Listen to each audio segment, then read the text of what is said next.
talaga makontak si Princess. Walang signal dyan sa bodega. Kulob yung lugar na yan.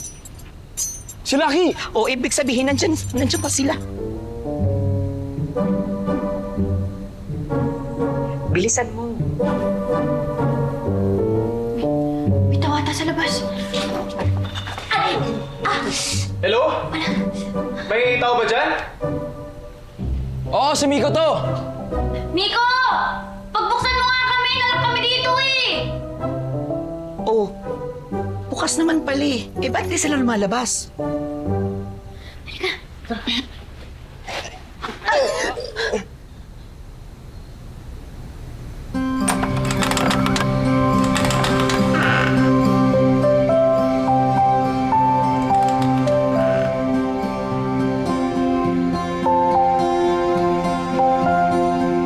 Princess?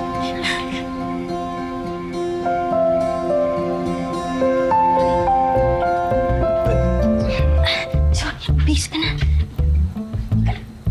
Iya. Kamera mo. Buti na lang dumating na kayo. Kanina pa kami dito sa loob. Eh, bakit nga hindi kayo nakabalik agad ng butika? Nalak kami eh. Feeling namin nilak kami ni Ram dahil iniwan ko yung susi sa labas. Sino may sabing nakalak?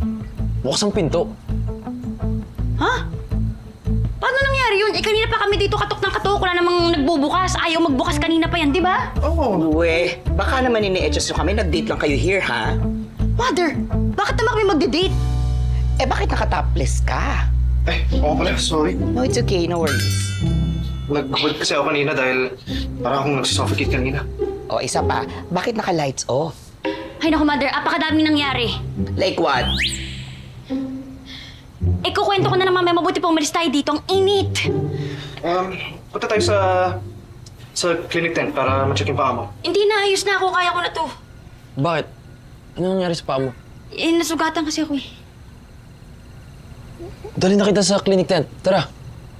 Ako na. Ako na. Kaya ko si Princess. Ako rin. Sabi ko ako na lang eh. Shh! Ako na magdadala sa kanya para magamutin yung sugat mo. Halika na, princess. Ako na. Tara. Ha? Tara. Sandali. Ako bahala. Oo. Katkuy! Huwag ka na lang magsalita.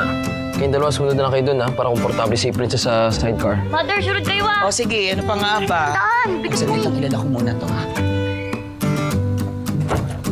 Dali pa ako!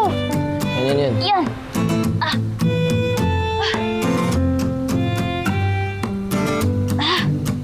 Ay, Lucky! Sunod na lang kayo ha. Dahil kasi sa basag ng bote eh, pero nilinis ko naman siya. Kaloka? Bakit ka kasi nag-Spider-Man dun lak sa bodega? Wrong move. Aka ni Mang Gasa, dalian nyo. Itapal mo na lang yan, Mother. Okay na yan. Sige na. Ayan, okay ka na ba? Yan! Okay, Mother. Teka lang, may kukunin pa ako just in case na masaktan ka pa. Sige, Mother, pero okay na to. Hindi na, huwag naman tigas ang ulo. Wait lang. Kaya mo na bang maglakad? Fresh pa sugat niya, di ba? Hindi mo ba nakikita? I'm just making sure. Ayun? Wait lang guys, may call lang ako. Mother! Ang ingay na naman ng mga kapitbahay doon! Ano ba? Ano ginawa ninyo ni Wes? Ha? Ano ba ginawa ninyo ni Wes doon? Ang hina ng boses mo, ano? Anong ginawa ninyo ni Wes doon? Kumuha ng gamot, sir. Ang ibig kong sabihin, nakakulong kayo. Eh di nag-away, syempre. Ano pa? Nag-usap. Tapos, Nakatulog. nakatulog? Nakahubad si Wes? Sir, apakainit doon kanina. Tapos nung... Bakit ba tayo mong tanong?